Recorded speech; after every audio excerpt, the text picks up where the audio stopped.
A vegades disposem de poc temps per cuinar i no per això hem de recórrer a menjar brossa o processat. Avui et portem una recepta amb molt de power. La prepares en un moment i t'aportarà molta energia. A més, de ser boníssima.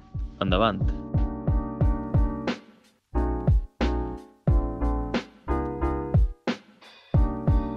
Ingredients: un manat d'espinacs, un plàtan, una taronja, una poma verda, 2 kiwis. Prepara el suc de taronja.